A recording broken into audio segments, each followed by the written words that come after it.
안녕하세요. 저는 월드스킬 코리아에서 IT 네트워크 시스템 직종을 맡고 있는 이재하라고 합니다.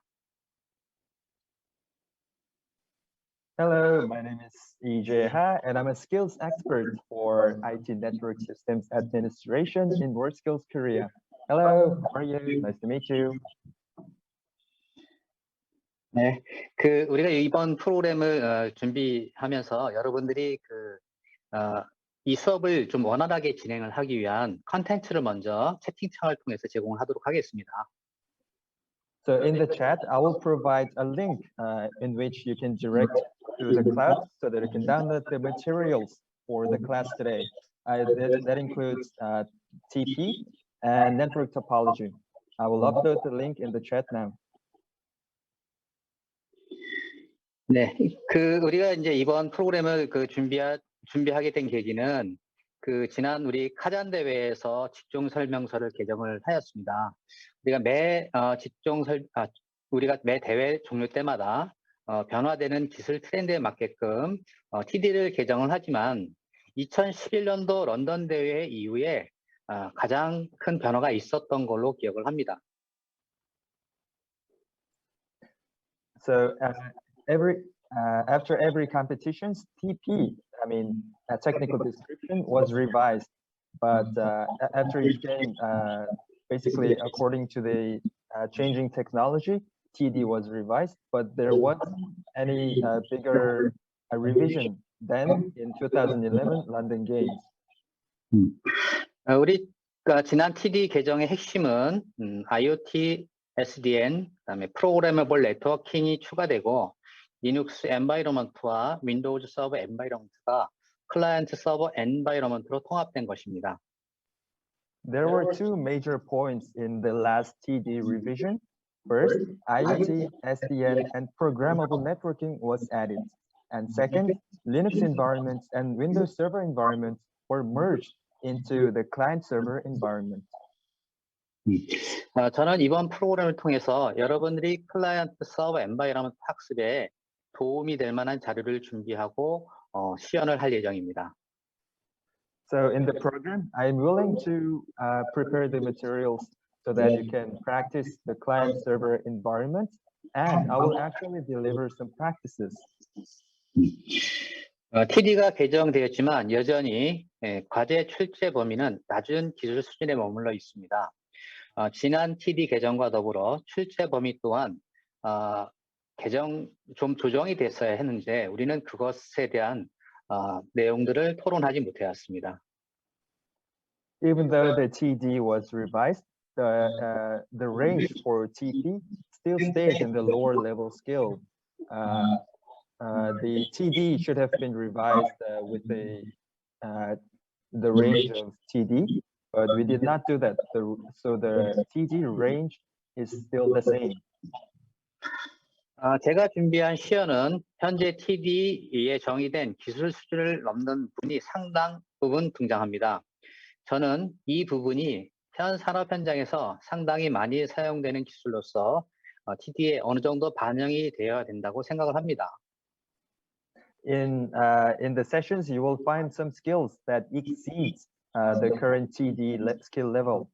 So I honestly think that in the field, there are more skills, more developed skills. They are used in the actual business. So I think TD should consider this as well. 저는 이번 시연에서 리눅스 서버와 윈도우즈 서버 간의 통합에 초점을 맞춰서 토폴로지 서비스를 준비하였습니다. 앞서 언급한 바와 같이 일부 요구 조건은 APIC 레벨 3 기술이 필요합니다. 아무쪼록 여러분이 2022년 예정된 상하이 대회를 준비하는데 많은 도움이 되기를 기대하겠습니다. In the practice, I have prepared topology and services focusing on the Linux server and Windows server.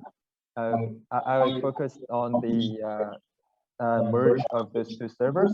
So, like I mentioned, some of the requirements require LPIC level 3 technology. I really hope that this session will help you preparing for the 2022 Shanghai Games. 네.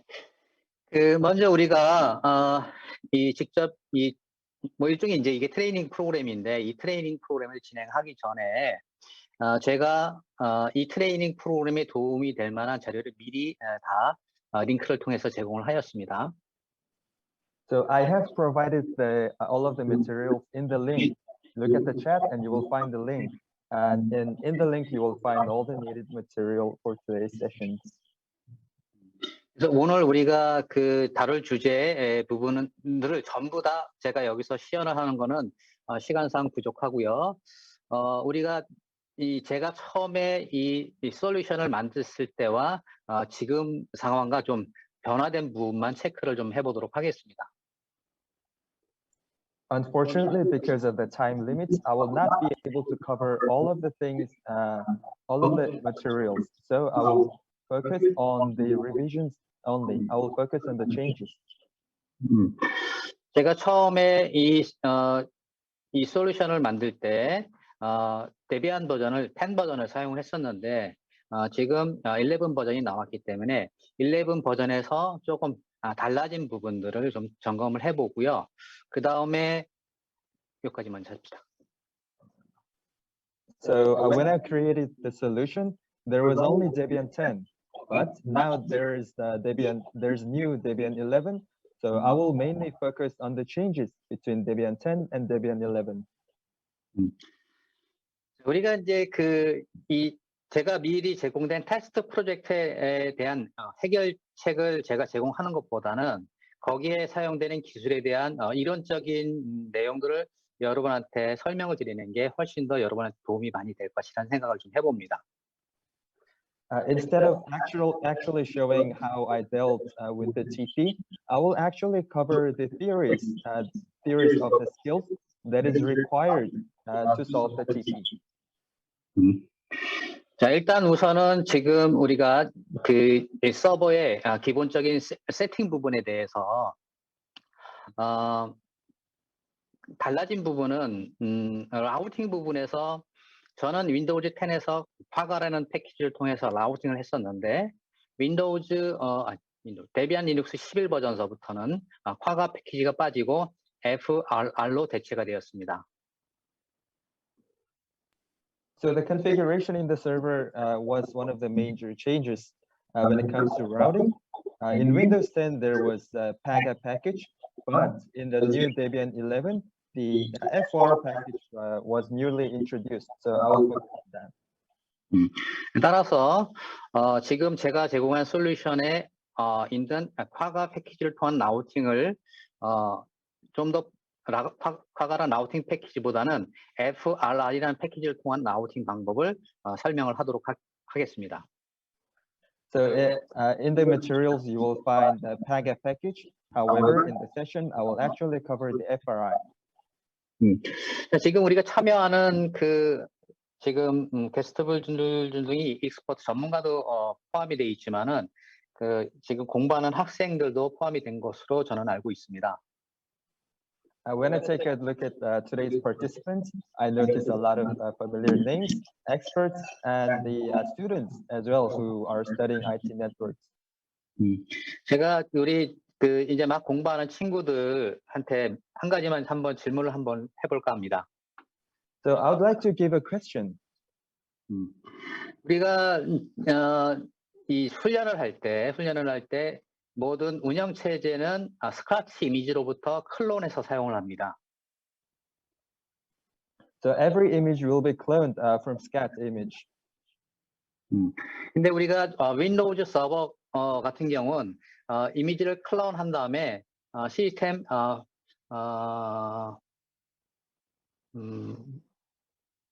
시스 프랩이라는 작업을 하게 되는데 시스템 프리페어링 준비. So when it comes to Windows, after image cloning, we will do system preparing. 예. Sorry, system preparing. 예. 이 시스템 프리페어링 작업을 혹시 왜 하는지 아시는지요? Do you know why we do the system preparing procedure? Any answer? You can leave it in the chat or just speak to us. 여기 답하실 분은 마이크를 끄시고 마이크를 켜시고 한번 답을 해주시면 될 것 같습니다. If anyone is willing to answer the question, please just turn on the microphone and speak to us.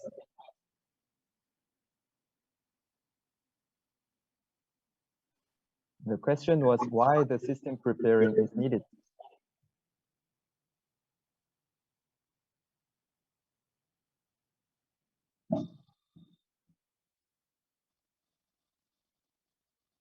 GUID 리셋 때문에 GUID? GUID 리셋 목적이고요. 어느 분이 답을 해주셨나? 취하지는 이 관련된 GUID라기보다는 좀 용어가 좀 잘못된 것 같습니다. 말로 해주시면 될 것 같은데. Well, instead of GUID, there should be a more correct term. Do you know the correct term? 윈도우에서는 GUID라는 용어보다 다른 용어를 사용하지 않나요? Well, I think that in Windows, there's no GUID, but in Windows, there's another word. Do you know the word? 오케이. 네.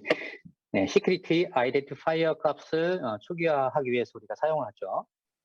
You're right. Thank you very much for the answer. The security identifier. That is the reason why we adopt the system preparing. 네. 뭐 한국 학생들 같은 경우도 대부분 이미지를 클론해서 사용을 하는데 이 클론하고 난 다음에 이 시스템 프리페어링을 왜 하는지 잘 모르는 학생들이 있어서 제가 한번 여쭤봤습니다. Well, actually, some of the Korean students do not understand why, after image cloning, system preparing is needed. So, well, since some of my students do not understand this well, so I gave you a question. Thank you very much for answering. 자, 그러면 일단 우리가 그 이 시스템의 IP 어드레스 세팅이라든가 호스트 네임 세팅, 그 다음에 이제 그 윈도우즈 서버에서 동적 라우팅 같은 경우는 이 제공된 솔루션을 그냥 참고를 하시고요. 윈도우 데비안 11에서 변경된 동적 라우팅 부분을 한번 점검을 해보도록 하겠습니다. In Windows, you can refer to the materials to see the IP address, hostname, and dynamic routing setting. However, in Debian, we will only work on the dynamic routing. 컴퓨터 화면을 잠깐 보도록 하겠습니다. So let's take a look at the screen. 네. 지금 두 개의 파이어월 서버가 동적 라우팅, 이 퍼블릭 네트워크에 대해서 동적 라우팅을 구성을 하고 있죠. You can see that there are two firewall servers that enables dynamic routing for the public network.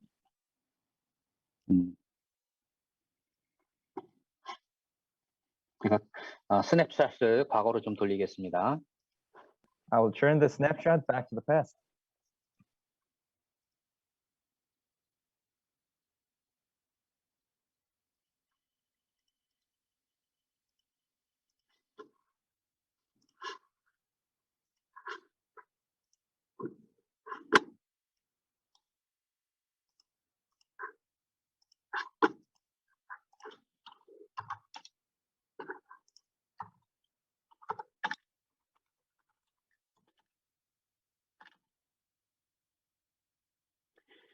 우리가 데비안 11서부터는 동적 라우팅에 관련된 패키지가 FRR로 변경되었습니다.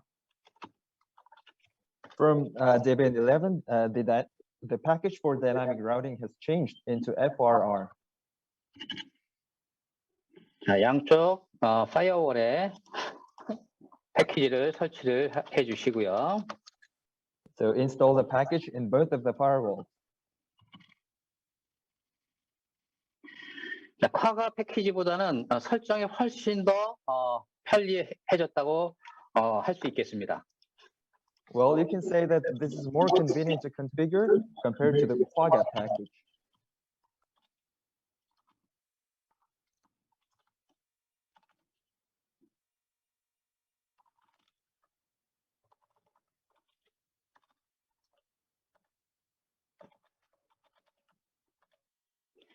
자, ETC의 데몬스라는 ETC FRR 데몬스라는 파일에서 자기가 사용하고자 할 동적 라우팅 프로토콜을 선택을 해주세요.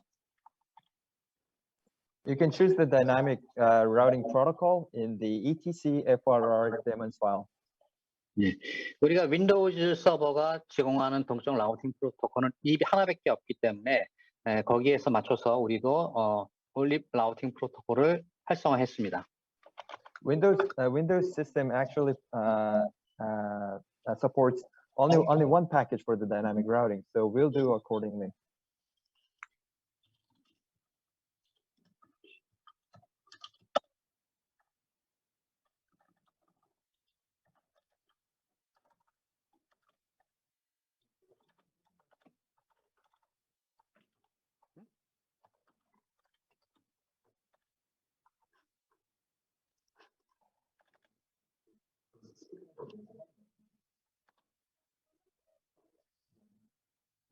라우터 커넥션은 sudo 커맨드를 써서 우리가 접속을 합니다.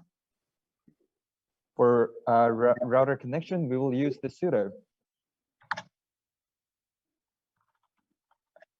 이다음부터는 시스콜 라우터랑 인터페이스가 거의 유사하다고 볼 수 있겠습니다.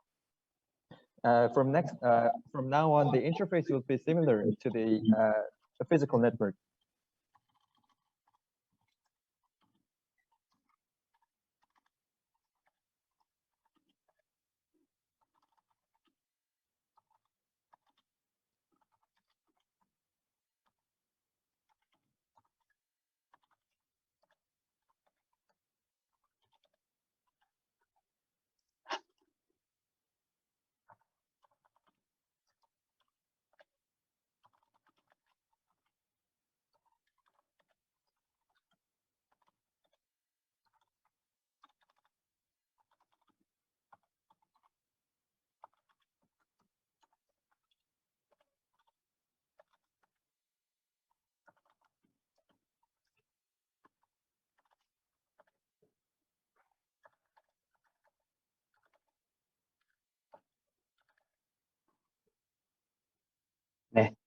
자, 이렇게 두 개 사이트가 동적 라우팅 프로토콜을 통해서 연결된 걸 확인했습니다.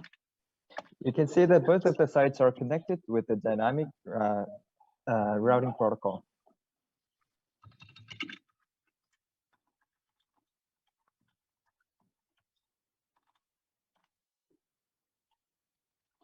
ISP간을 건너서 상대 쪽으로 다 정상적으로 통신이 되는 걸 확인했습니다. You can see the communication is possible and it's working very well. 이렇게 라우팅 부분은 넘어가고요. 다음은 우리가 이 두 개 사이트 간의 이 터널링에 관련된 내용을 좀 다뤄볼 텐데요. 제가 지금 이쪽 여러분 제공된 솔루션에서도 보는 바와 같이 사실은 우리가 GRE 오버 IPsek이라는 부분들은 리눅스 APIC 레벨 3 부분에서 언급한 부분이라서 TD를 좀 넘습니다. 그래서 요거를 제가 사용을 할까 말까 좀 고민을 했는데 일반적으로 많이 쓰는 우린 기술이기 때문에 저는 한번 넣어봤습니다. So that was the routing setting, and now we will work on the tunneling between the two websites. Well, actually, GRE IPsec in Linux environment is more complicated than the current level, but I think it's really needed in the actual industry. So I will explain.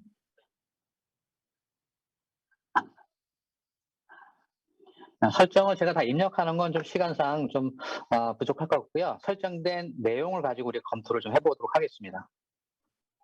Actually, configuring will take a lot of time. So I will. So let's take a look at the configurations. Let's take a look at the configurations.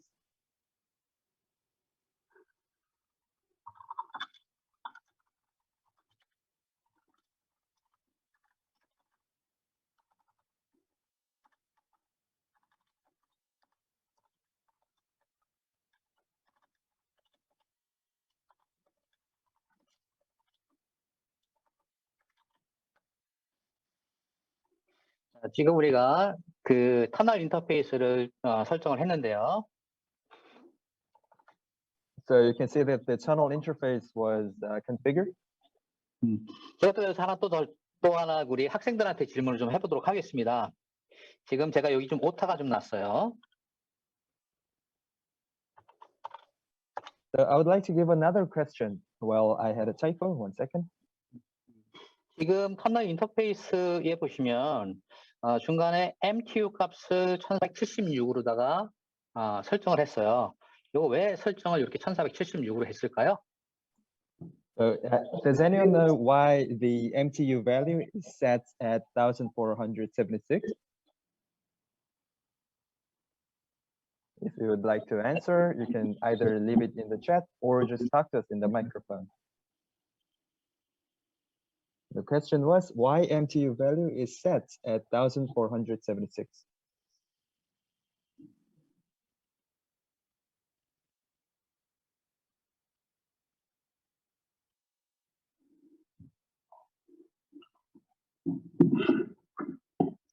자, 고민을 이제 하시는 분은 이제 하시고요. 우리가 지난 카잔 대회에서부터 각 모듈별로다가 30%에 해당하는 부분에 대해서 주관적인 평가를 이렇게 도입을 했습니다. 그래서 이거에 대해서 한번 좀 얘기를 좀 저는 하고 싶어요. So about the question, I will leave you to think about it. And another topic is that in the last Kazan module, the third, we have agreed to have inspection based on the subjective manner for the 30% of the total module. So I would like to discuss with you about this basically. 뭐 예를 들면 우리 지난 카잔대에서 이제 모듈 C에서 주관적인 채점 요소가 상당히 많이 포함이 돼 있었는데 답을 먼저 주셨는데 네, 조금 답에 대한 설명을 좀 이따 해드리고요. So I will explain. Chuan Wei from Malaysia, thank you very much for your answer. I will answer to that answer again. So I will answer to you later. 1 second. So in the Model C, there were some changes in Kazan. 모듈 C 같은 경우 우리가 지난번에 할 때 사실은 선수들한테 상당히 높은 기술 수준의 과제들을 요구를 했었습니다. So in the Module C, the requirements of the skill level was very high for the competitors. 우리가 TD에 정의되어 있기는 CCNA 수준에서 우리가 과제를 수행을 할 수 있게끔 이렇게 되어 있는데 실질적으로 요구 사항은 뭐 CCNP 수준의 이상의 그런 기술들을 사용해야지만 좀 하이 레벨의 점수를 받게끔 이렇게 설계가 되어 있었던 걸로 기억을 합니다. I remember in the TD, well, it should have been CCNA level, but in the last competition, the TD required more complicated skills compared to CCNP. So only when a competitor adopted CCNP level, he or she could get high results. 그래서 우리가 만일에 지금 변화된 TD에 따라서 클라이언트 서버 엔바이러먼트에서 이렇게 30% 부분에 대한 주관적인 평가에 대해서 이렇게 터널링에 관련된 기술들을 지금과 같이 GRU와 IPSec를 사용하고 할 수도 있고요. 또는 좀 더 높게 해서 우리가 PKI 기반에서 우리가 피어 인증을 수행할 수 있게끔 구성할 수도 있겠습니다. So in the changed DA, especially in the client server environment, when it comes to tunneling, you can adopt GRE over IPsec or authentication with PKI. 이 부분에 대해서 혹시 우리 익스퍼트 전문가분들 중에서 혹시 의견이 있을까요? So among the experts, do you have any comments about this? That in the revised TD in tunneling, GRE over IPsec or PKI authentication has to be used. Do you have any comments, experts?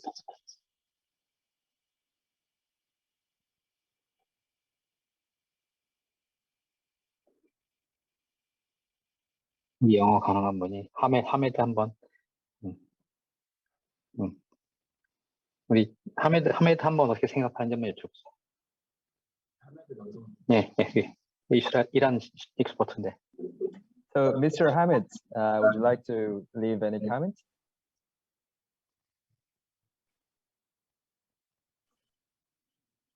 마이크를 켜주세요. Feel 어디 free to 가셨나? turn on the microphone if you would like to speak. 아시아는 영어가 안 돼서 안 되고.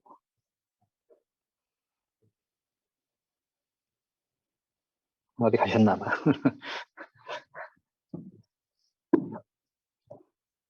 자, 그냥 의견 없으면 다음 진행할까요?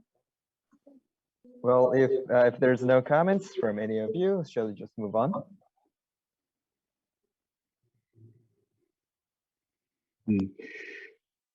자, 그러면 아까 우리가 GRE 터널링에서 MTU 값을 1476으로 조정한 이유를 설명을 드려야 되는데요. 기본적으로다가 인터페이스의 MTU 값이 1500으로 설정이 되어 있습니다. Well, basically, the interface MTU value is set at 1500. 1500. It is set at 1,500. Well, now I'm trying to answer to Shejian Wei from Malaysia.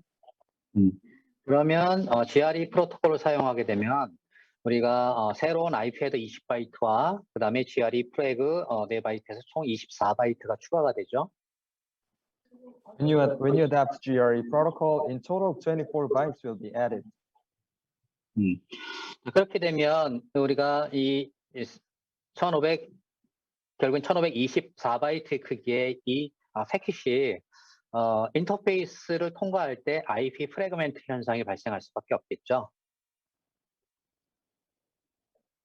So naturally, if a packet with the size of 1,524 bytes if that packet tries to go through, there will be IP fragmentation. 그러면 상당히 딜레이 현상이 많이 발생할 가능성이 높겠습니다. And there will be a lot of delay. 그래서 우리가 커널 내부에서 MTU 값을 1476으로 줄여서 외부로 나갈 때 딱 MTU 값이 1500으로 맞추기 위해서 우리가 1476으로 조절을 합니다.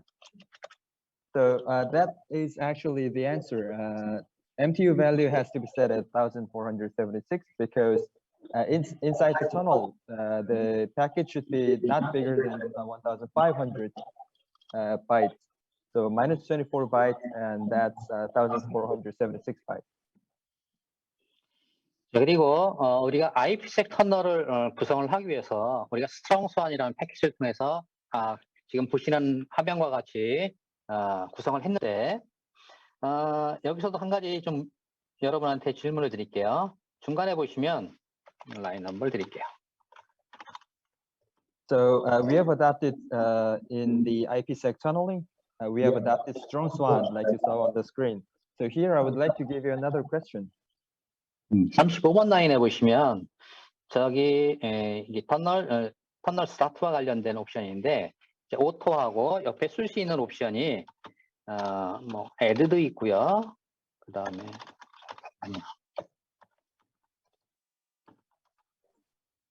So in the code line 35, you'll see the tunnel starting option.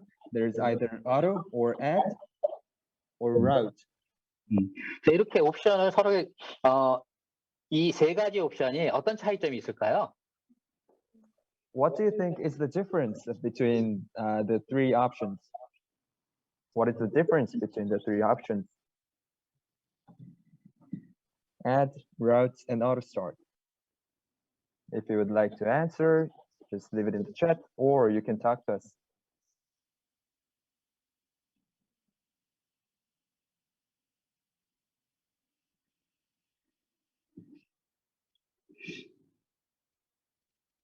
동일한가요? Is it the same? Is there any difference?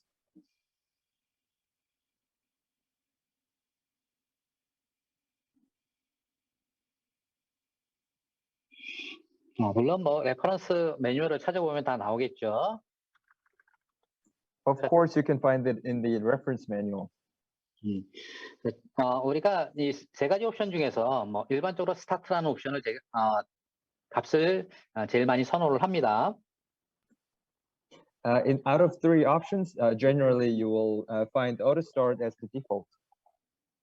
차이점이 이렇습니다. 스타트하게 되면 우리가 터널을 바로 수립을 하고 그다음에 즉시 암호화를 시작을 합니다. The difference is that when you start, you will right on enter the tunnel and start the. One second, sorry. 암호화. And you will start the encryption. 애드를 쓰게 되면 터널이 커넥션 이쪽에 커넥션 아이디죠. 커넥션 아이디가 로드가 되고 우리가 IPsec up이라는 커맨드를 쳐야지만 암호화를 시작합니다. If you adopt add, the encryption is not automatic. Encryption is not automatic. Instead, you need to type in IPsec up to start. 그다음에 route는 트래픽이 감지가 됐을 때 암호화를 시작을 합니다. And route starts encrypting when the traffic was found. 테스트 한번 해볼까요? So let's run a test.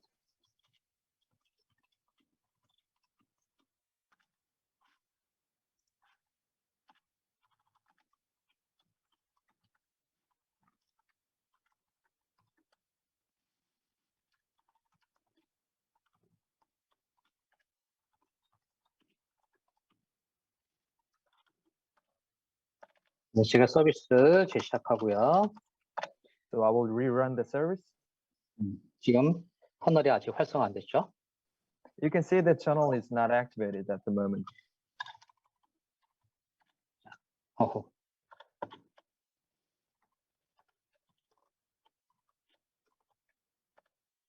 자, 이렇게 IPsec up이라는 커맨드를 쳐야지만 우리가 터널이 활성화됩니다. To activate the tunnel, you need to type in IPsec up. 이렇게 우리가 오토란 옵션은 그런 역할을 수행을 하고요. 자, 맨 밑에 보시면 우리가 ESP로다가 IPsec 페이지 2단계에서 데이터를 그러니까 페이로드를 암호화할 때 터널링 모듈과 그다음에 트랜스포트 두 가지 모드가 동작하는데 이 터널링 모드하고 그다음에 트랜스포트 모드 차이점은 혹시 아는지요? So that was the auto run. If you look at the bottom, you will find that in ESP, especially at IPsec phase 2, there's either tunneling or transport. Do you know the difference between the two?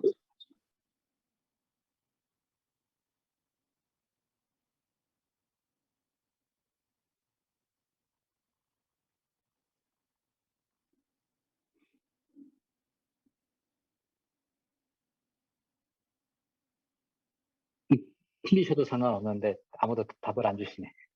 찍어보세요. 두 개인데. Well, you can take a guess. It's either tunneling or transport. It's really okay if you're wrong. We will really appreciate some feedbacks from you, if that's okay. 여러분 아직 공부하는 학생들이기 때문에 틀려도 상관없습니다. Well, some of you might be still just studying, so it's really okay for you to make a wrong answer. You can either just choose between tunneling and transport.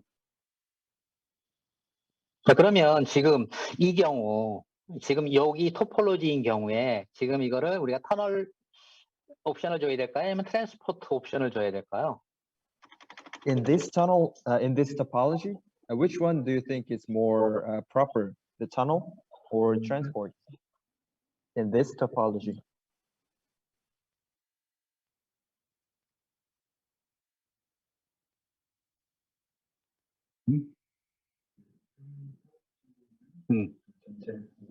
오케이. 이게 어느 건데? 이게 터널 모드 아니면 트랜스포트 모드. Mr. Danley, thank you very much for your answer. You said upper layer and entire protection. You're right, but do you mean tunneling or transport? Which mode? Tunneling mode or transport mode?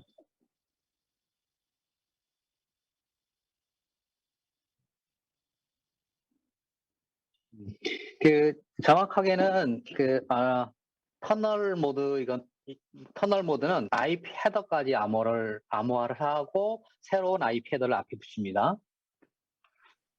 Basically, in tunneling mode, it'll encrypt IP header and it'll add another IP header in front of that. 그다음에 트랜스포트 모드는 페이로드만 암호화를 하는 걸 우리가 얘기를 하죠. And transport only encrypt the cover load. 그러면 우리 지금 이 네트워크 구성도에서는 우리가 터널 모드를 써야 될까 아니면 트랜스포트 모드를 써야 될까요? So in this topology, should they use the tunneling mode or the transport mode?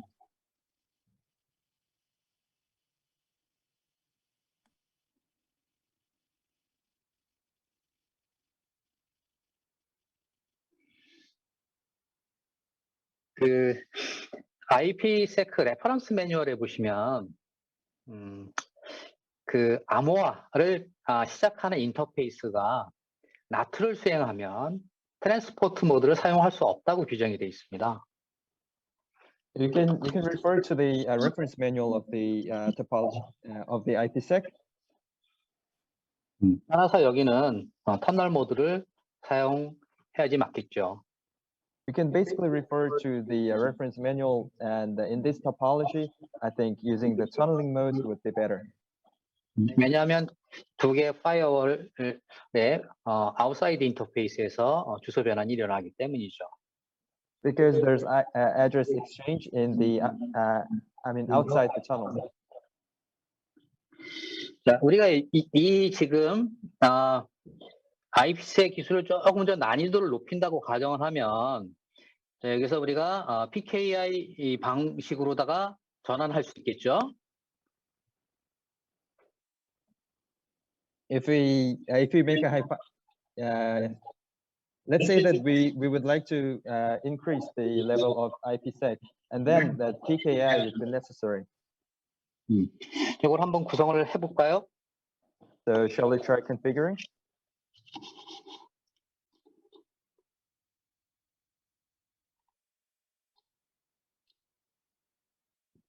알고 있나요? 필요 없을까요?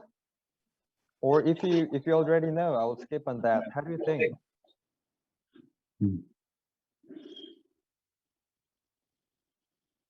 시간이 좀 많이 소요되는 부분이긴 한데 일단은 제가 한번 도전을 한번 해보도록 하겠습니다.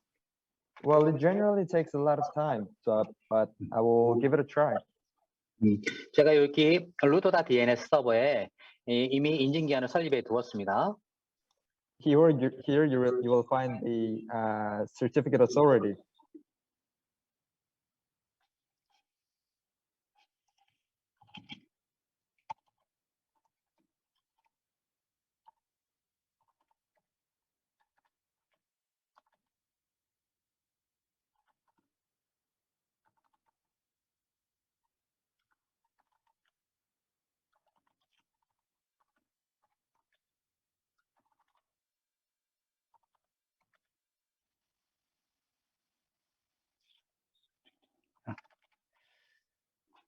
잠깐.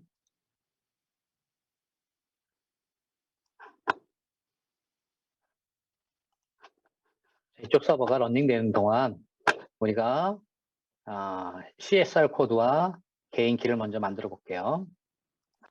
We will work on the CSR code and personal code while the server is being constructed, while the server is running. Sorry.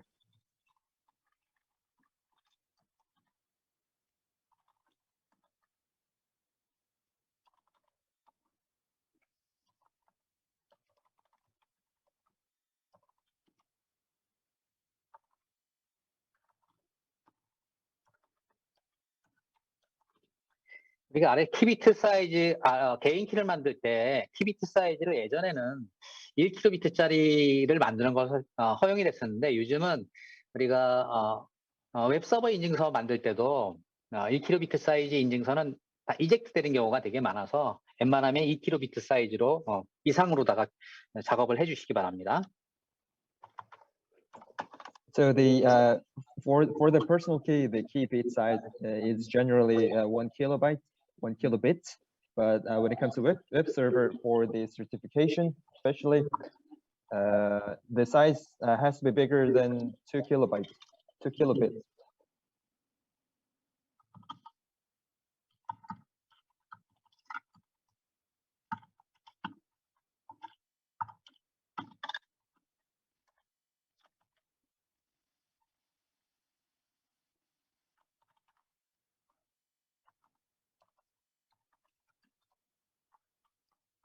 자, 서브젝트 네임에는 커먼 네임 하나만 입력하도록 하겠습니다.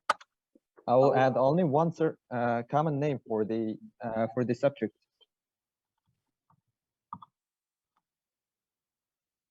자, 그리고 여기서 생성된 인증서 서명 요청서를 루트 인증기관으로 보내야 되겠죠. And I will send the certificate request to the root authority, root CA.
서명이 완료된 인증서를 다시 파이어월 쪽으로 다 복사해 가도록 하겠습니다.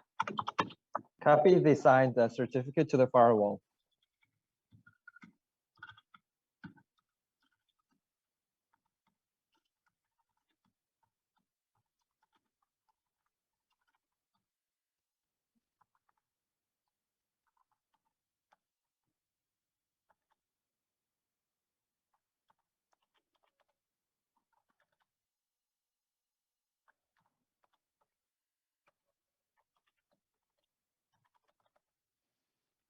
자, 그 다음에 저쪽에 루트 인증기관에 인증서도 복사를 하겠습니다. And we will copy the certificate from the root CA.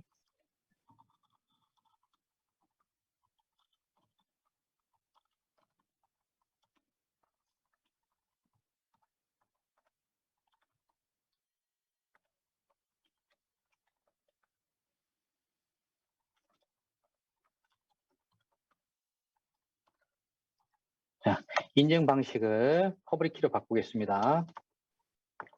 We will configure to the public key for the type of certification.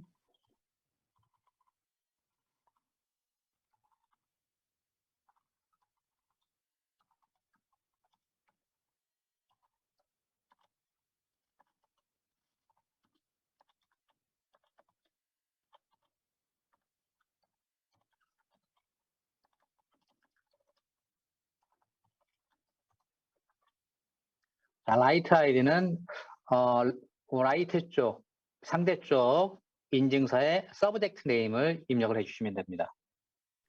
Use the subject name of the other side to the right ID value.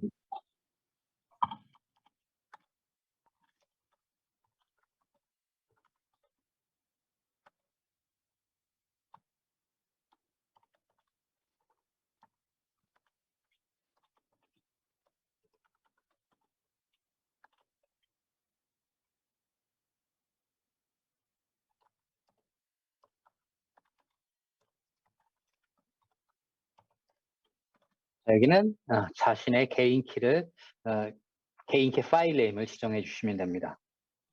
Set the private key file name.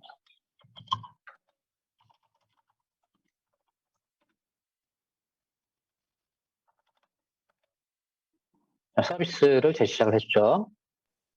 So we restarted the service.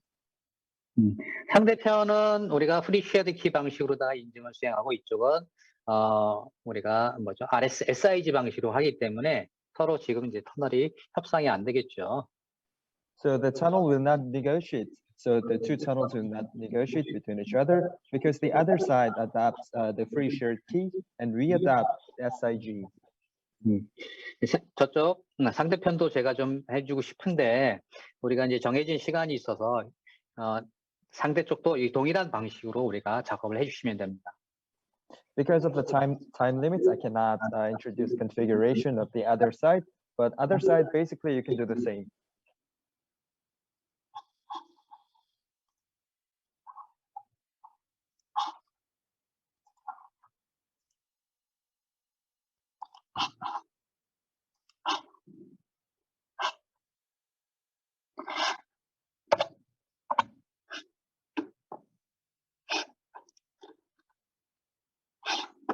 자, 다음은 이제 그 나트와 주소 변환과 관련된 부분들을 다룰 건데요. 우리가 과거에는 예전에 리눅스 커널이 2.2점대일 때는 IP 체인이라는 패키지를 통해서 우리가 파이어월을 구축을 했었고요. 2.4로 넘어오면서 IP 테이블즈로 바뀌었습니다. 그 다음에 최근에는 NF 테이블로 또 바뀌었죠. 저도 이제 IP 테이블즈에 아주 익숙해져 있는 터라 NF 테이블은 아직도 좀 미숙하지만은 지금 제가 제공한 솔루션의 IP 테이블로 구성이 되어 있으니까 여기서는 NF 테이블을 통해서 우리가 나트를 어떻게 구현하는지 요거를 한번 살펴보기로 하도록 하겠습니다. 이게 좀 매력적인 게 예전에 한 15년 전에 제가 이 파이어월 솔루션을 개발할 때 오픈BSD 기반의 PF라는 패키지를 통해서 파이어를 구축을 했었거든요. 그 당시 네트워크 오브젝트를 제공한다는 그런 장점이 있었는데 이런 것들을 우리가 NF 테이블에서 제공하는 것 같습니다. 너무 길었죠? So we will work on the NAT address change. Basically, in Linux kernel 2.2, the IP table was adopted to create a firewall. And nowadays, actually, NF tables was introduced. To be honest, I'm not really used to NFT that well. So in the material, you will find me explaining based on the IP table. When I developed a firewall service 15 years ago, I used OpenBSD for the network object. 오픈BSD의 그 PF를 이용한 그 파이어월 솔루션이 지금은 이제 PF 펜스라고 하는 아주 좀 강력한 그런 오픈 소스 파이어월이 존재를 하죠. There's a very strong open source firewall called PFFence in BSD. 자, 그러면 이 NF 테이블도 저도 좀 살펴봤는데 그 이 네트워크 오브젝트나 또는 서비스 오브젝트를 만들 수 있다는 장점이 있어서 이 정책이 굉장히 좀 심플하게 구성이 될 수 있었더라고요. So I took a glance at the NF tables because basically the policy of NF tables is quite straightforward, so that you can set network object and service object. 그리고 데비안 10일부터는 우리가 IP 체인을 우리가 사용한다면 패키지를 별도로 설치를 해야 되고요. 커널에 기본적으로 내장된 파이어월 툴은 우리가 NF 테이블입니다. In Debian 11, NFT is the basic tool in the kernel. Basically in Debian 11 IP chain, to use the IP chain, you have to install additional package. 그럼 한번 컴퓨터 화면 보도록 하겠습니다. So let's take a look at the screen.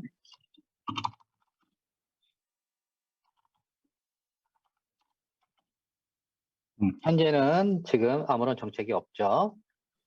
You can see that there's no policy at the moment.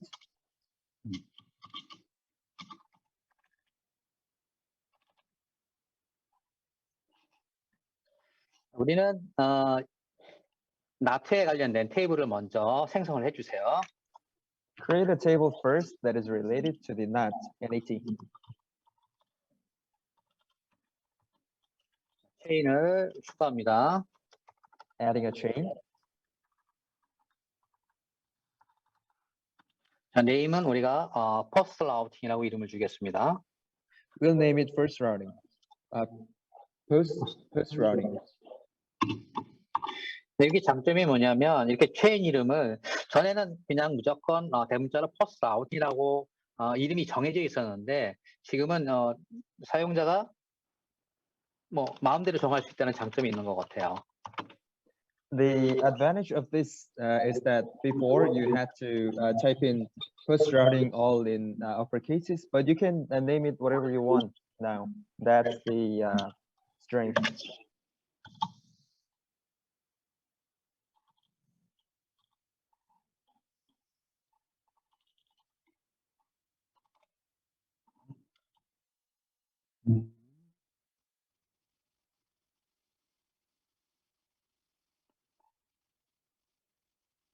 뭐 받았어?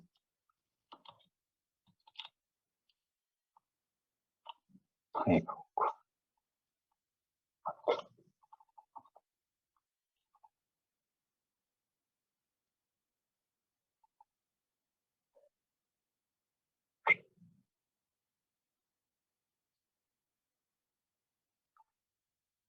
없는 것 같은데.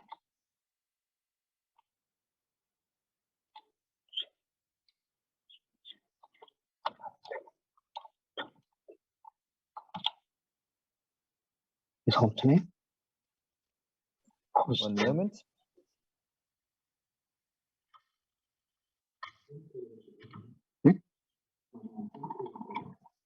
세미콜론? 세미콜론 아직 왜 에러가 나지? NFT. Like there's an error. 1 second. NFT that was. NFT.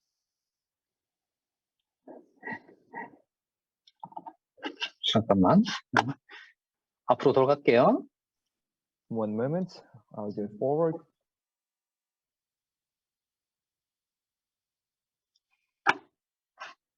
음.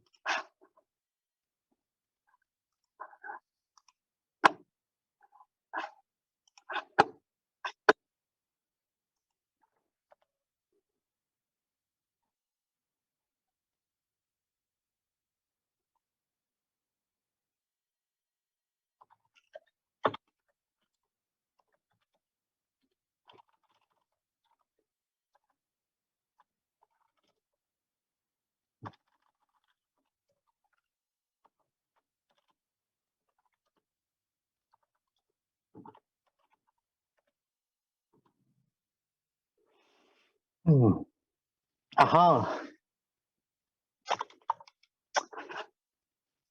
에스케이프 문자 때문이었습니다. Oh, it seems like it was because of the escape.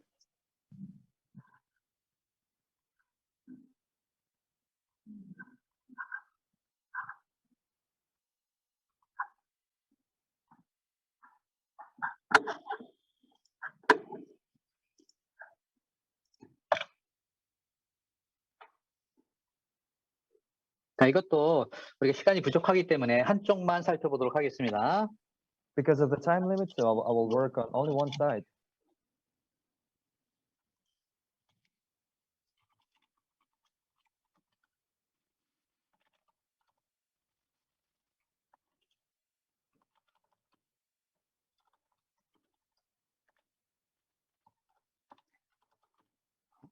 그거 없어도 됩니다.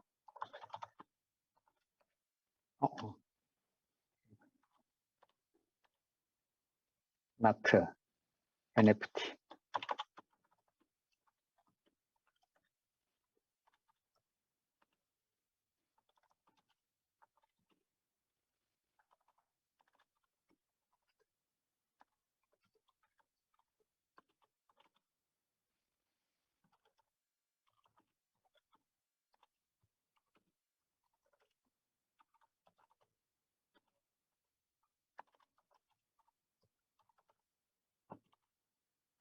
이거 자, escape 문제 때문에 발생한 거고요. That was related to the escape text. not 룰을 추가하겠습니다. I will add in the not rule.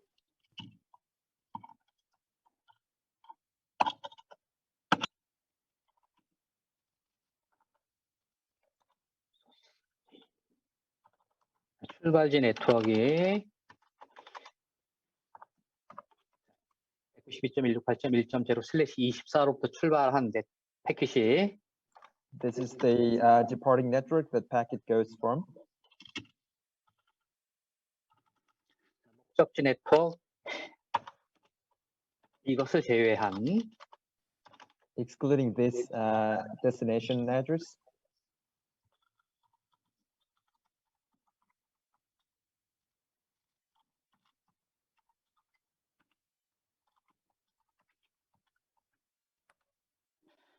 이렇게 주는 이유는요. 우리가 시스코 네트워킹에서 no not 처리한다고 그러죠. Reason for this is that in the Cisco network, we call this no NAT process. 우리가 포스 라우팅은 커널 내부에 있는 라우터 엔진을 거친 후에 우리가 주소 변환을 합니다. Post routing basically changes the address after it goes through the internal engine.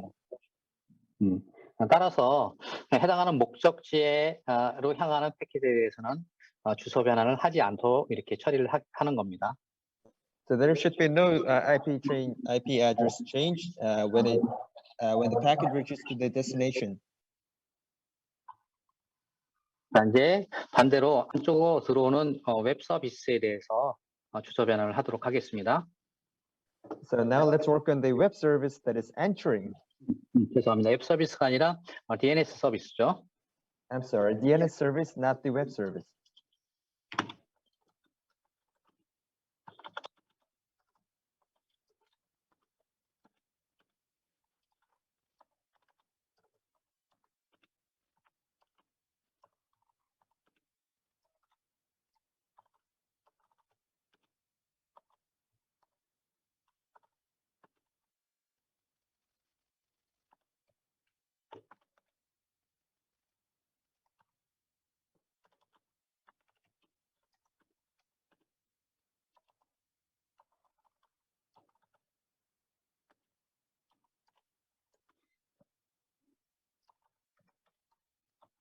input 인터페이스 ENS 192로 들어오는 UDP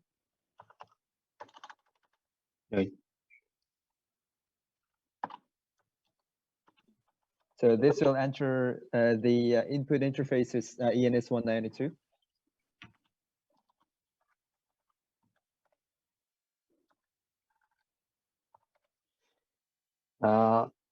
목적지 포트 다시 설명을 할게요. 인풋 인터페이스 ENS 192로 들어오는 목적지 포트 53번을 향해서 목적지 포트 UDP 53번을 향해서 인터페이스 ENS 192번으로 들어오는 패킷을 내부에 있는 192.168.1.2로 포워딩을 합니다.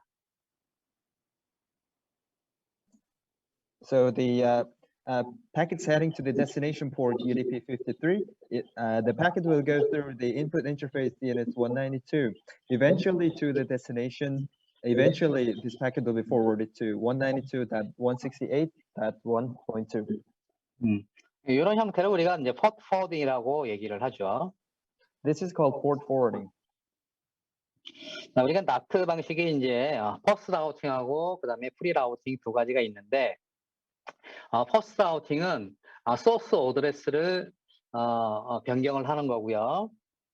그다음에 프리 라우팅은 데스티네이션 어드레스를 변환을 하는 거라고 생각을 하시면 되겠습니다. In that, there are basically two types of routing. First, post routing changes the source address, and pre-routing that changes the destination address. 이렇게 정책을 수립했으면 이거를 저장을 해야 되겠죠. Now save the policy.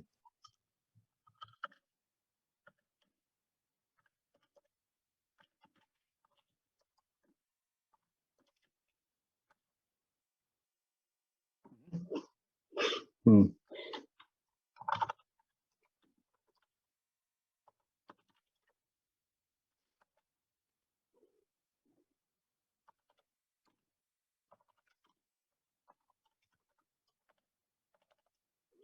자, 이런 식으로 우리가 나트 정책을 한번 수립을 해봤습니다. So that's how we established the NAT policy. 제가 마지막에 룰셋을 세이브를 했는데요. 지금 기존에 있는 정책이 아마 있었을 건데 이렇게 되면 기존의 정책은 아마 삭제가 됐겠죠? So the original rule set, I tried to save the original rule set. So this means that the original policy has been deleted.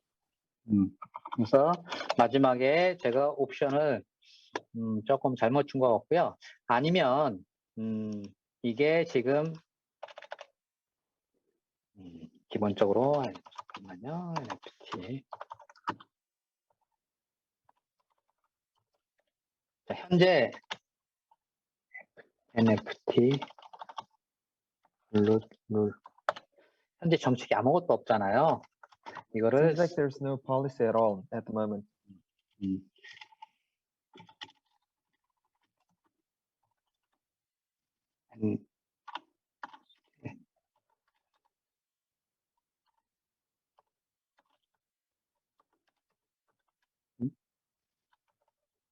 맞아?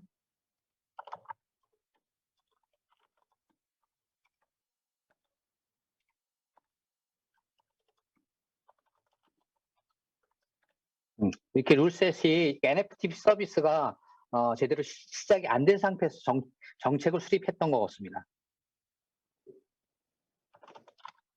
Seems like I established a policy without properly setting the NFT. 그래서 지금과 같이 NFT 서비스를 먼저 enable 해놓은 상태에서 작업을 해줘야 될 것 같아요. So we'll need to enable the NFT service before actually developing it. 그러면 기존의 디폴트 정책도 같이 적용돼서 저장이 될 수 있을 것 같습니다. And the default policies will be adapted as well. 자, 이렇게 해서 우리가 그 NFT라는 패키지를 통해서 파이어월을 수립하는 걸 잠깐 살펴보도록 했습니다. So that's how we could establish a firewall using the NFT package. 그다음에 이제 DNS 서비스 쪽으로 넘어가는데요. DNS 서비스 쪽도 마찬가지 설정에 관련된 내용들은 여러분들이 그 솔루션을 좀 참고를 하시면 될 것 같고요. 좀 아마 우리 처음 공부하는 분들은 아마 DNS 비유에 관련된 부분들이 좀 궁금할 것 같기는 한데, 요거는 나중에 저희가 이 동영상 자료를 유튜브에 이제 등록을 하게 되면 거기 댓글을 통해서 질문을 하면 제가 거기에 대한 설명을 따로 드리도록 하겠습니다. So for DNS service configuration, please refer to the provided solution. And I understand that a lot of the students might have a question on DNS view, but we will upload videos in the YouTube, and we will share the link. And if you have any questions, please leave it in the comments, and I will answer.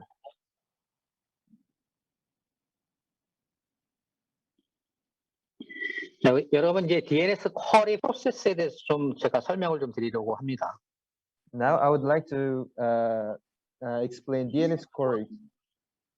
DNS가 어떻게 동작하는지 그 과정을 여러분이 아는 것도 중요하다고 생각을 합니다. I think it's important to understand how the DNS works. 지금 보라색 엔드 유저가 www.google.com에 접속을 하고자 합니다. So the purple end user would like to access the google.com. 자, 우리가 DNS는 7계층 서비스이고요. 그다음에 인터넷은 3계층 프로토콜입니다. DNS has a seven layer service, and Internet has 3 layers. 따라서 우리가 브라우저상에서 www.google.com이라고 입력을 하게 되면 반드시 www.google.com에 대한 IP 어드레스를 알아야 되겠죠. So naturally, you will need to know the IP address of google.com when you type in google.com in the browser. 자, 그 과정들을 제가 이 그림을 통해서 좀 설명을 드리도록 하겠습니다. I will explain the process with the picture. 자, 일단은 루트 DNS에 루트 DNS가 존재를 하고요. 루트 DNS 아래 우리가 탑 레벨 지금 이쪽에 좀 오타가 좀 났네요. Seems like there's a typo. Under the root DNS, there should be top level domain이죠. top level domain to be exact. 두 개의 제너릭 탑 레벨 도메인과 컨트리 코드 탑 레벨 도메인 두 개가 있겠죠. There should be generic domain and country rule domain. 컨트리 코드 국가 코드 탑 레벨 도메인. Country code domain, top level domain. I'm sorry. 예. 자, 그러면 우리 엔드 유저가 자, 저쪽에 www.google.com에 접속을 할 때 저 www.google.com의 IP를 알아오기 위해서 제일 먼저 어디를 검색을 할까요? So in order for the end user to access www.google.com domain, which would he access again? To figure out the IP address of google.com, which part would the end user access initially to begin?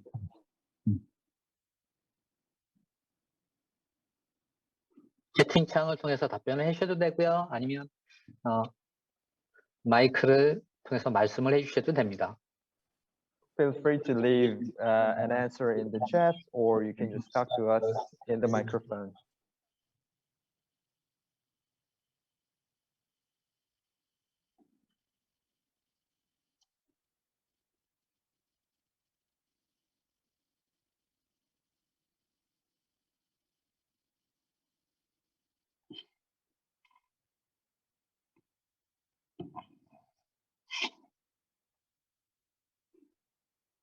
제가 그냥 쭉 설명을 할까요? Well, should I just start explaining?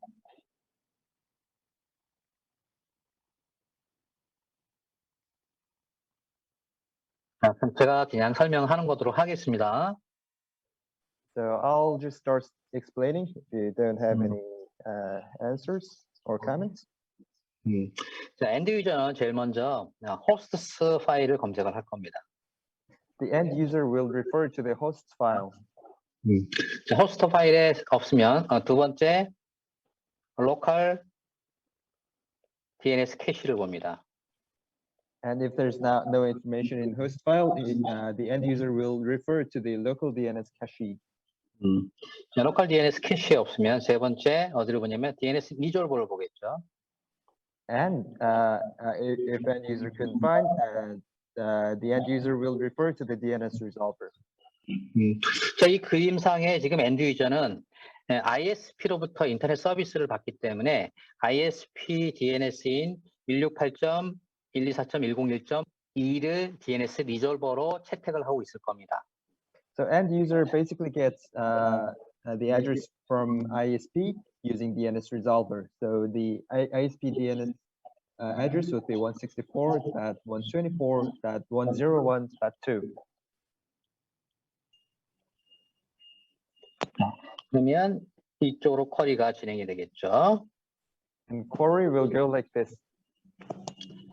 일반적으로 ISP DNS 같은 경우는 캐시 온리 DNS라 해서 스스로 자신의 존 데이터베이스가 없는 경우가 대부분일 겁니다. In most of the cases, ISP DNS will not have internal storage for the address, for the cache. 그리고 일반적으로 ISP DNS를 우리가 슈퍼 DNS라고 얘기를 합니다. And generally, we call ISP DNS as the super DNS. 그 대용량의 쿼리를 처리할 수 있다 해서 우리가 슈퍼 DNS라고 얘기를 하죠. That's because it can handle a massive amount of query. ISP DNS도 마찬가지겠죠. 첫 번째 어디를 봐요? ISP는 얘도 마찬가지 호스트스 보겠죠. ISP DNS much in the much same way, it'll refer to the host file initially. 똑같이 두 번째 로컬 DNS 캐시를 보고요. And then local DNS cache.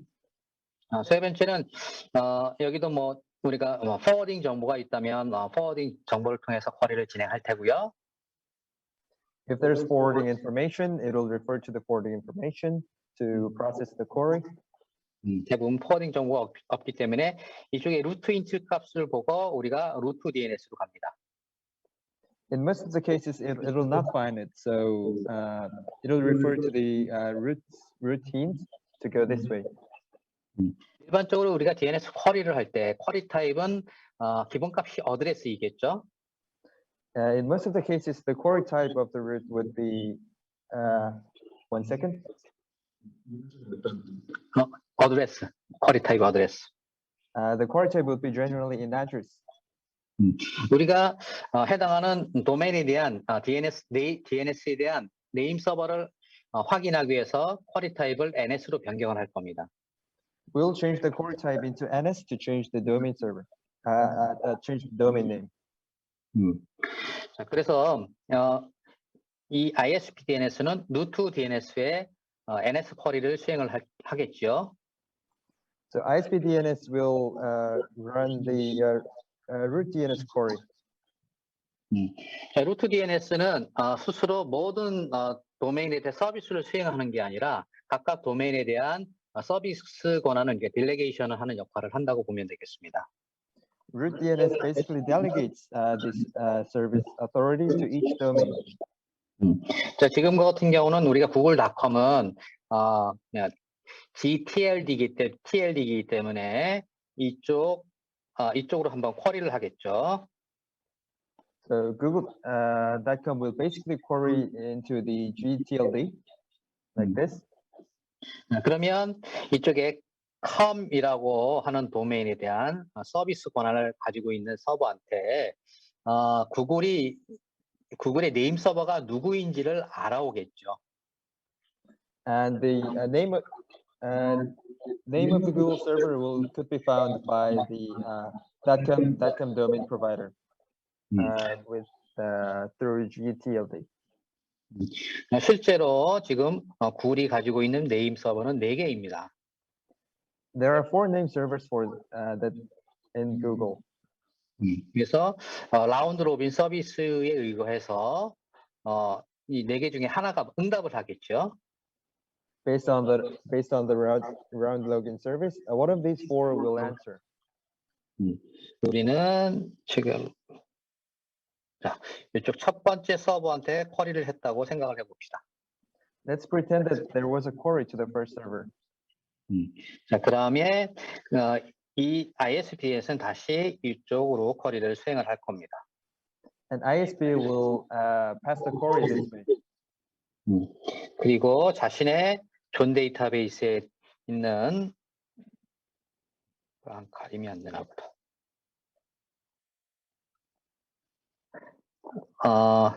www.google.com이라는 호스트에 대한 IP 142.250.199.68 정보를 알려주겠죠.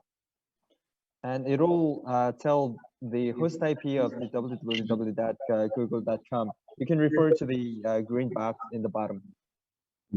그러면 ISP에서는 먼저 이거를 클라이언트에다가 알려주시고요. 엔드 유저한테 공지를 하고요.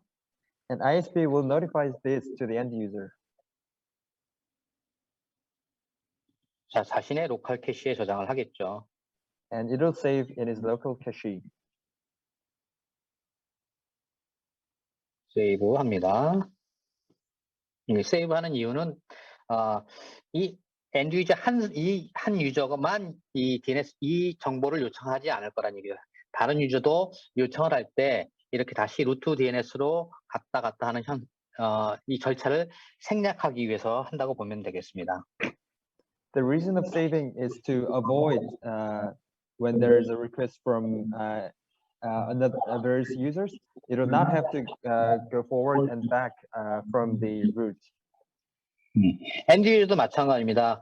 브라우저한테 우리가 주소를 전달을 하고 그 다음에 또 자기도 로컬 캐시에 세이브를 합니다. For end user, it's the same. It'll save the cache in the local DNS cache. 그러면 이 로컬 캐시 저장하는 이유는 우리가 반복적인 쿼리를 방지를 하기 위해서 저장을 하는데 얼마 동안 저장을 할까요? The reason why we save, why the end user saves in the local is to prevent repetitive works. So for how long is it saved? Is the data saved in local? For how long? If you would like to answer, leave it in the chat or talk to us.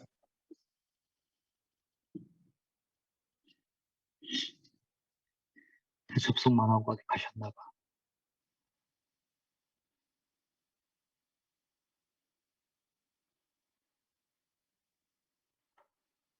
사람들이 많은 데는 아, 그런가요?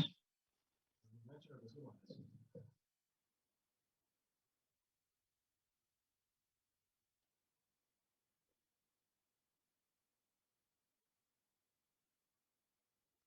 다 나갔나 봐. 없어.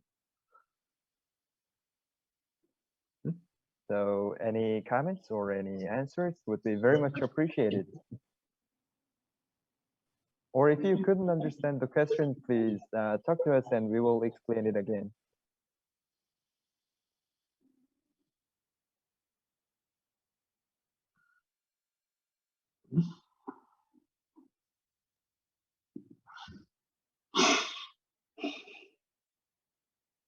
자, 제가 설명을 할게요. Let me just explain. 모든 DNS는 존 데이터베이스에 이 TTL 값이라는 걸 가지고 있습니다. 제가 질문을 네. 네. 원래 최근에 질문을 있다고 하셨는데 네. 구글닷컴과 TR 같은 그런 웹사이트에 있는데 그 DNS가 이제 CCTL에 있는지 아니면 GTL에 있는지. 지금 그림에 보시면 이 .com은 우리가 GTLD라고 제가 여기 표시를 해놨잖아요. Thank you very much for the question, Chojun Wei from Malaysia. For the answer, you can refer to the box. There for .com, you can refer to the GTL. 이 컨트리 코드 TLD는 우리가 국가 코드인 경우에 그쪽에 해당합니다. The country code that CCTLD is assigned for each country. KR에 닷컴이 있는지. .kr에 .com이 없습니다. There is no .com in .kr.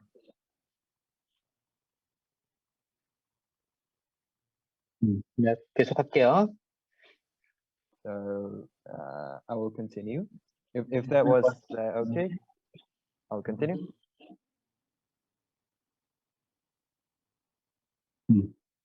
Okay. 그래서, 그래서 모든 DNS 서버는 자기 전 데이터베이스에 대한 이 TTL 값을 가지고 있는데 이 TTL 값 지금 같은 경우는 지금 3600초로 되어 있으니까 이쪽에 ISP DNS 또는 엔드 유저도 마찬가지 자기 로컬 캐시에 1시간 동안만 저장을 하겠죠. So there's a TTL value in zone database set at 3,600 seconds. That's about 1 hour. And that means that the end user will also save for 1 hour. 자, 그러면 제가 또 다른 질문을 또 한번 해보도록 하겠습니다. So I would like to give another question. 지금 루트 DNS는 우리가 최상위 DNS라고 제가 설명을 드렸잖아요. So I explained that the root DNS is the highest DNS. 루트 DNS는 DNS 서버가 몇 개일까요? How many DNS servers does the root DNS have?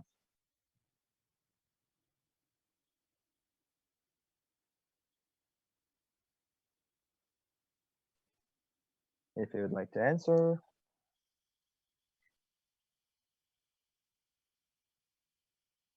AM 서버 13? 오케이. 네. A 서버부터 M 서버까지 13개 맞습니다. You're right. Thank you very much for the answer. From server A to M, In total, 13 servers. Thank you very much for your answer. Thank you. 그럼 왜 13개일까요? And do you know the reason why it's 13? Why there are 13 servers?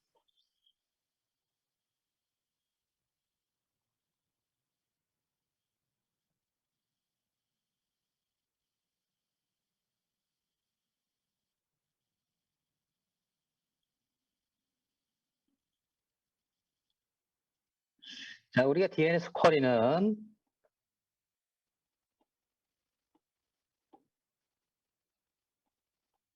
다른 공간? 음. 뭐, replace? DNS 쿼리는 자, UDP 53번을 통해서 진행을 합니다. The DNS query will be done by UDP 53. UDP니까 유저 데이터그램이겠죠. So it'll be user data frame. DNS 쿼리 데이터그램 사이즈는 512바이트입니다. So the datagram size would be 512 bytes. 여기 담을 수 있는 DNS 정보는 맥시멈 15개인데 우리가 이 DNS 데이터그램 사이즈에 그 예약된 영역을 제외하고 13개만 담을 수 있어요. So basically there are 15 slots for DNS, but 2 of the slots are reserved, so only 13 are available. 그래서 루트 DNS는 맥시멈으로 13개까지 둘 수밖에 없어요. And that's why there could be maximum 13 root DNS. 그래서 DNS 서비스, DNS 쿼리가 일반적으로 쿼리 사이즈가 512바이트를 넘게 되면 TCP로 전환해서 쿼리를 수행을 합니다. If the size of the DNS query exceeds 512 bytes, it will turn into TCP. 그러면 우리가 TCP로 전환해서 쿼리를 해야 되는 경우는 어떤 경우가 있을 수 있을까요? So when do we have to convert to TCP?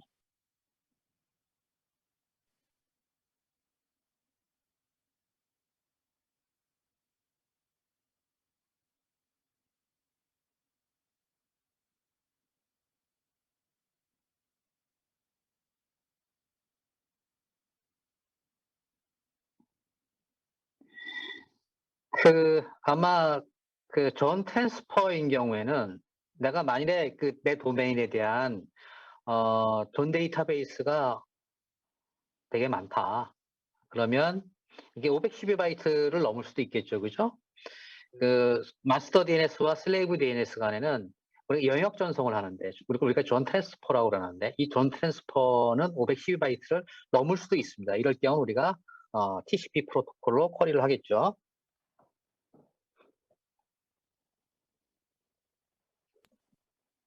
So if my domain zone database exceeds the size of 512 bytes, there could be a zone transfer between.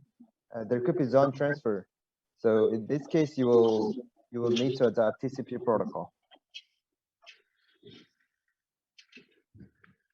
자, 이렇게 해서 우리가 DNS 쿼리 프로세서에 대해서 대충 이렇게 알아봤습니다. So that was the DNS query process.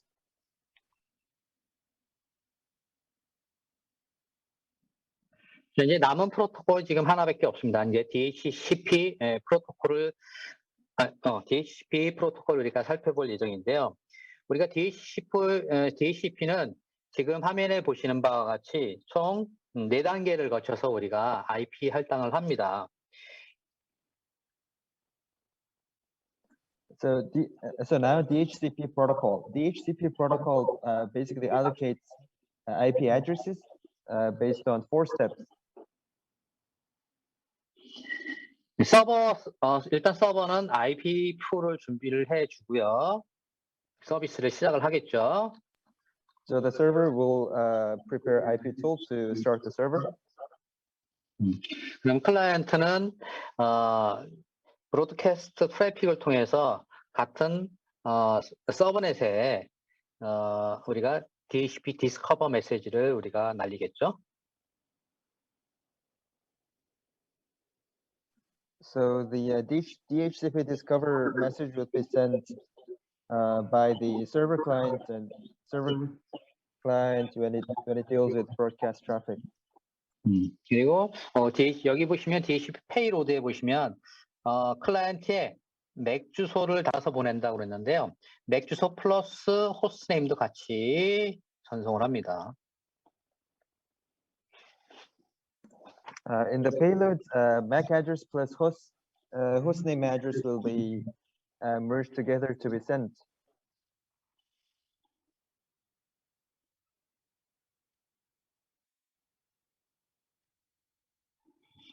자, 그러면 이 디스커버 메시지를 받은 서버는 오퍼 메시지를 클라이언트에 전달을 하는데 이때 클라이언트 제한 메시지니까 클라이언트에 너는 어떤 IP 정보를 가지면 어떻겠냐고 이렇게 제안을 한다고 우리가 생각을 하시면 될 것 같아요.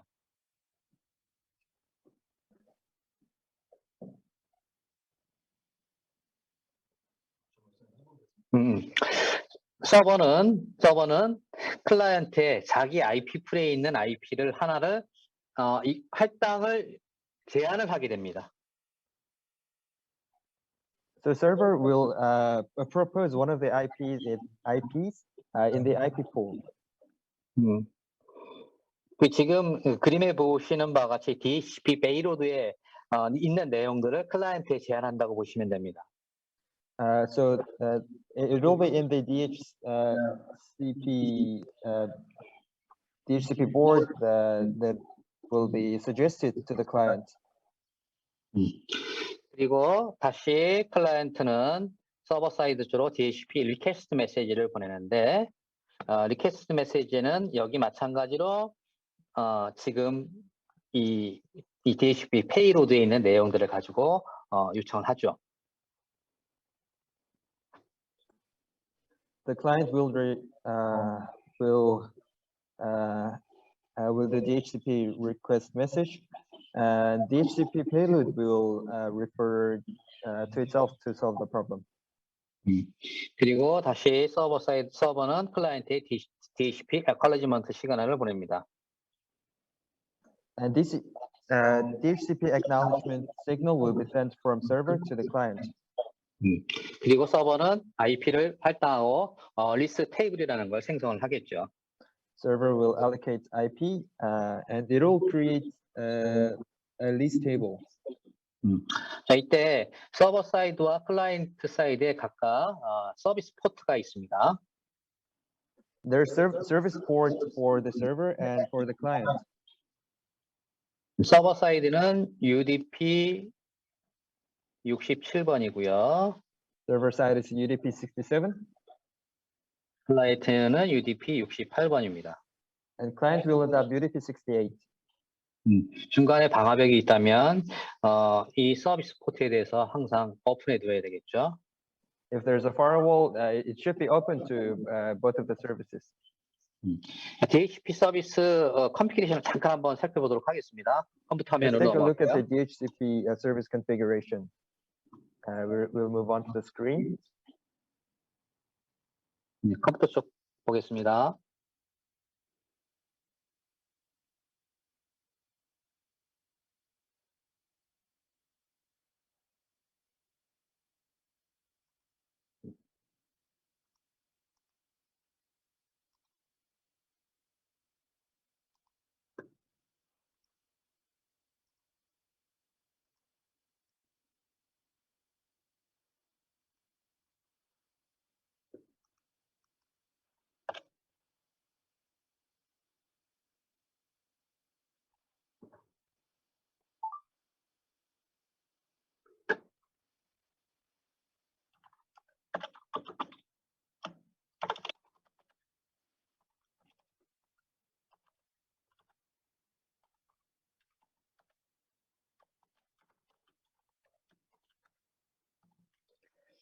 여기 보시면 우리가 클라이언트 IP를 할당할 때 임대 시간을 정의를 하는데 여기 보면 맥스 리스트 타임 최대 임대 시간이 있는데 이 최대 임대 시간은 뭐를 의미를 할까요? What does this max lease time mean?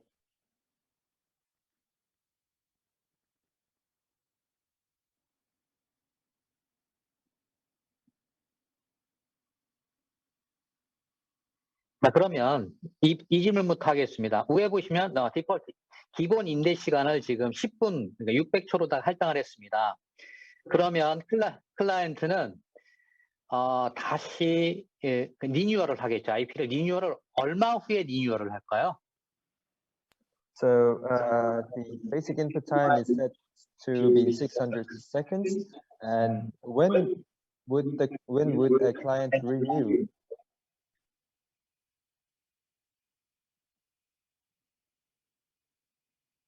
지금 기본이 10분, 그러니까 600초로 돼 있으니까 600초 후에 리뉴얼을 할까요? So the default is 600 seconds. So will a user renew after 600 seconds?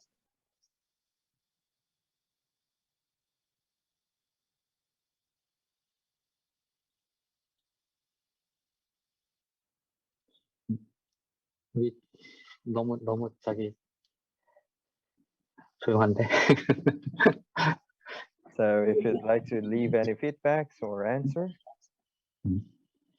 그런가 봐. 우리 한국도 학생들이 랩 테크놀로지 직종 학생들은 되게 질문도 많고 그러는데 이 네트워크 쪽 학생들은 아주 조용하거든요. Well, in Korea, honestly, it's the same. Students for IT networks administration tend to be quiet. But if you have an answer, you can feel free to leave your answer in the chat or in the microphone.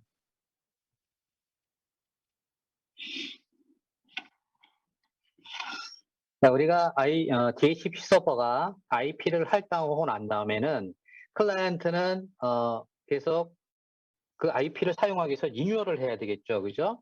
리뉴얼을 언제 하냐면 우리가 기본 임대 시간이 50% 경과한 다음에 리뉴얼을 합니다.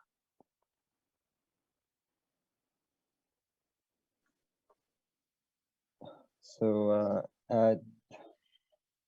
DHCP server basically will renew the IP after a certain time, and the user will basically renew his IP when the 50% of the lease time is gone. 그래서 지금 여기 같은 경우는 기본값이 600으로 되어 있으니까 300초가 경과한 후에 반드시 리뉴얼을 하겠죠.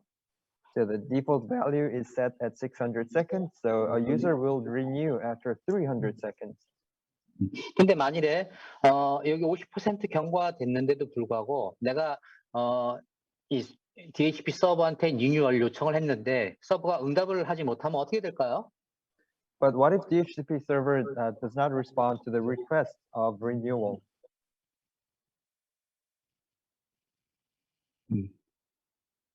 So what if the DHCP server does not accept the request? What if the DHCP server does not? 우리가 리스트 타임의 50%가 경과한 후에 리뉴얼을 했을 때 서버 쪽에서 응답이 없으면 그 시간보다 한 8분의 7, 대부분 87.5% 되는 시점에 리바인딩을 하게 됩니다. There will be a rebinding when the 87%, 87.5% of the time is gone. So there will be renewal after 87.5% of the time is gone.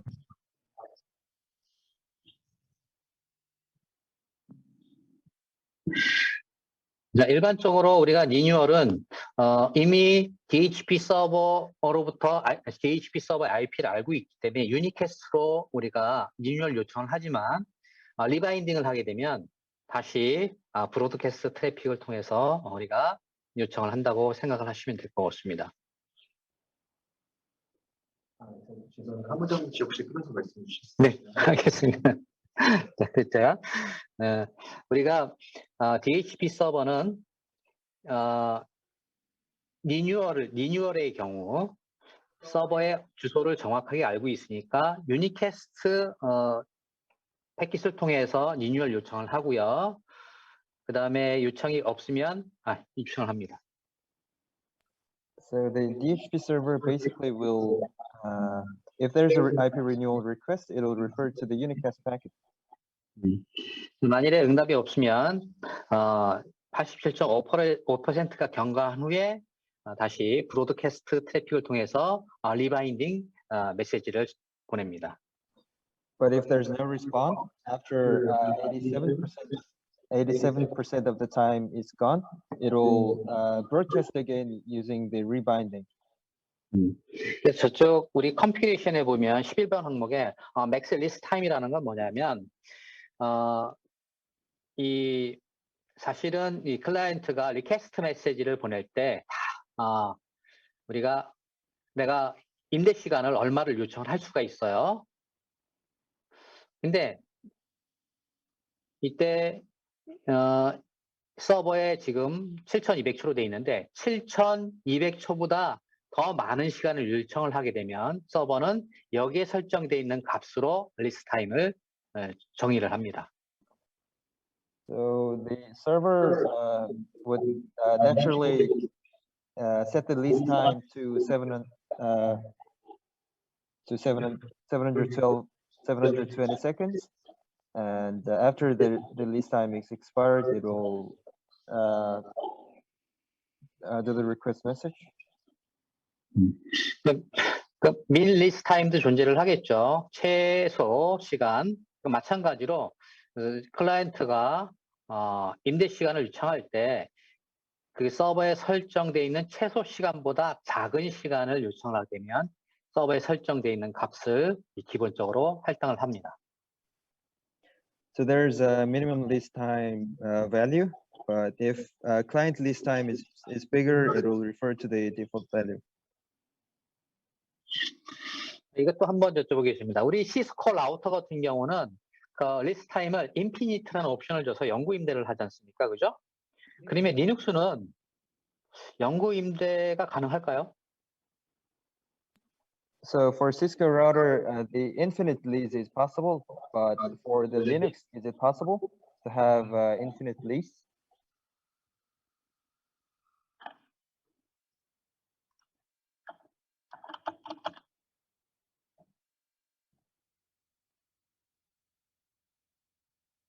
불가능할까요? Is it impossible to have infinite lease in Linux, or is it possible?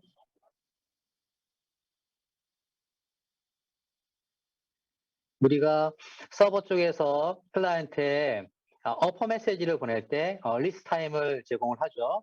이 리스트 타임에 이게 필드 값이 정해져 있겠죠, 그죠? So the field value of the lease time is fixed when a server sends to the client. 정확하게는 영구 임대라는 건 없습니다. To be precise, there is no such thing as a permanent lease, as the infinite lease. 그래서 우리가 뭐 영구 임대 비슷하게 하려면 저쪽에 디폴트 리스트 타임을 값을 -1로 설정을 합니다. The default lease value has to be -1 to establish the infinite lease. 그러면 값이 얼마 되냐면 2의 32승 값 정도 되거든요. And the value would be 2 power to 32. 그래서 시간으로 따면 한 136년이 됩니다. So in converted to years, it'll be 136 years. 그러면 클라이언트는 리뉴얼 요청을 얼마마다 할까요? 그거의 절반이 68년마다 리뉴얼 요청을 하겠죠. So the client will request the renewal in half of the period, that is 68 years. 그래서 그러면 거의 뭐 영구 임대나 마찬가지지 않겠습니까? Well, that's practically infinite lease. 이렇게 해서 우리가 DHCP 서비스 컴퓨레이션에 관련된 내용들 몇 가지 옵션들을 여러분들이 조금 이 부분들은 조금 소홀히 하는 부분들인 것 같아서 제가 설명을 드렸습니다. So I talked about the DHCP service configuration, and I find a lot of students find this not very important, but this is actually some of the things that is important. So I talked about it. 지금 이제 뭐 시간이 거의 저희가 한 1시간 40분 정도 경과가 했는데 자, 준비한 건 사실 많습니다. 많은데 저희가 지금 여기서 지금 소화할 수 있는 시간이 2시간 정도밖에 안 되기 때문에 나머지 부분들에 대해서는 제가 별도로 제공한 솔루션을 좀 참고를 하시고요. So refer to the solution to find out about the rest of the contents because we only have 2 hours and we already spent hour and 40 minutes. 그리고 궁금한 거 제가 뭐 여러분들 아마 솔루션을 보면 여러분들이 만드는 솔루션하고 또 제가 만든 솔루션하고 뭐 차이점이 있을 수 있을 거 아닙니까? 그러면 제가 만드는 솔루션에 대해서 이런 부분은 왜 이렇게 생각을 하는지 궁금할 수도 있을 것 같다는 생각이 들어요. 그래서 거기에 대한 것들도 우리가 그 동영상에 댓글로 남겨주시면 제가 답변을 드리도록 하겠습니다. So maybe my solution and your solution are different. So if you wonder why I solved the solution in my way, if you're curious, leave a comment in the video in the YouTube, and I will leave another comment under your comment.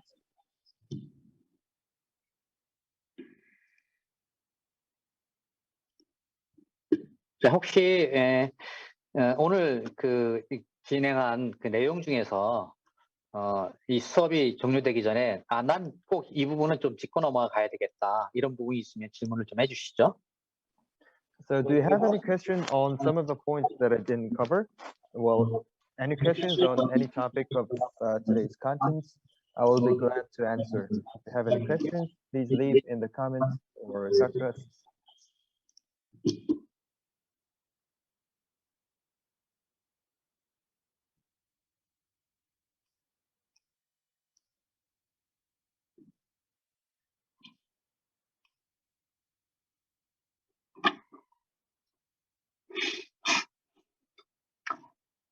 자, 고민하는 동안 제가 이 DHCP 서비스가 IP 할당하는 과정 속의 과정들을 와이어샤크로 패킷을 좀 캡처를 좀 해보겠습니다. So I will capture a packet while DHCP allocates IP addresses. 지금 제가 로컬 DHCP 서버를 러닝 해놨고요. 클라이언트를 제가 프레이를 합니다. So the DHCP server is run, and I will run a client.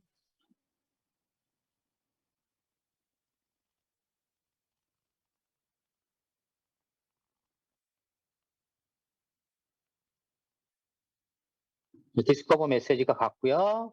그 다음에 오퍼 메시지, 리퀘스트 메시지, 에컬러지먼트까지 다 갔습니다. 자, 그러면 처음에 디스커버 메시지를 보겠습니다. So all of the messages, including discover, offer, request, and ACK, are sent. So let's look at the discover message. 이더넷 헤더 부분에 보시면 목적지 주소가 브로드캐스트고요.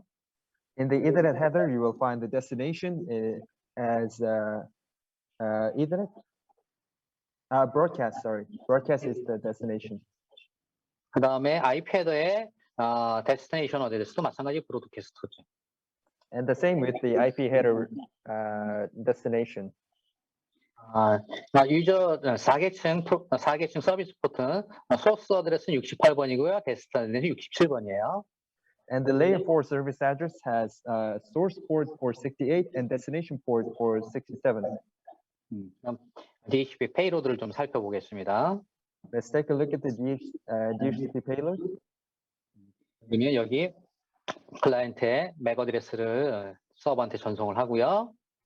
And the client MAC address will be sent to the server. 자기 호스트 네임도 전송을 하죠. And the host name will be sent as well. 그 나머지 옵션들은 뭐 그렇게 중요한 옵션이라고 볼 수는 없겠습니다. And rest of the options are not that important. 그 다음에 오퍼 메시지를 볼게요. Now offer message.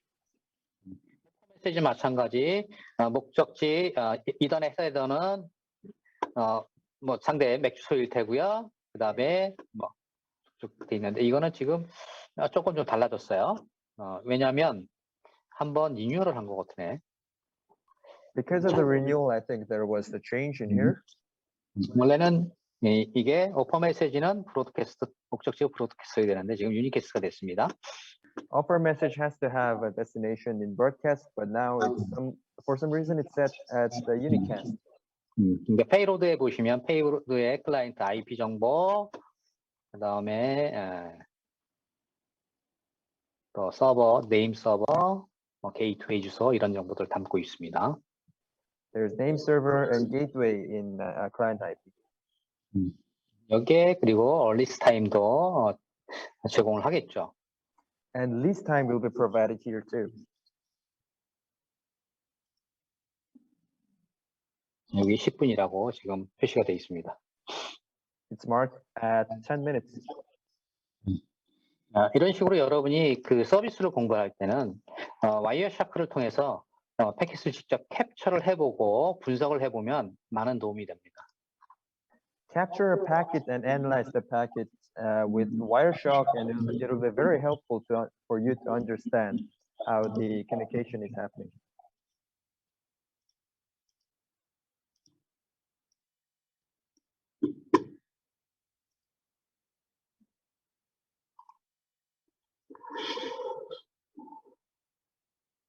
자, 거의 한 2시간 가까이 이 프로그램을 진행을 했는데 여러분한테 좀 도움이 됐는지 모르겠습니다. So the session is already running for 2 hours. I really hope that this was helpful for you. 그리고 우리가 지금 오늘 프로그램 진행하고요. 다음 주 금요일 날 동일한 시간대에 또 프로그램을 진행할 예정입니다. And our next session will be at the same time on the next Friday. It's 2 p.m. In Korean time on next Friday. There will be our second session. 제가 여러분한테 그 다음 시간에 다룰 내용들을 링크를 통해서 전달을 할 테니까요. 미리 좀 검토를 해보시고 오시면 조금 더 여러분들 질문이 많아지면 이렇게 재미있는 수업이 되지 않을까 이렇게 생각을 해봅니다. So I have provided a link in which you will find the materials needed for the next session. Well, you can refer to the link and find out the materials. Maybe in the next session we will have more conversation, and it'll be more fun for us to have a session. Well, we have a lot of people participating, so maybe we can have more chat in the next session.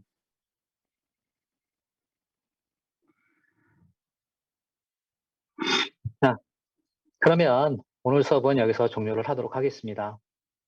So that will be the end of today's session. Thank you very, very much for participating. 네, 다음에 뵙겠습니다. See you next time. Thank you very much for joining today. Thank you.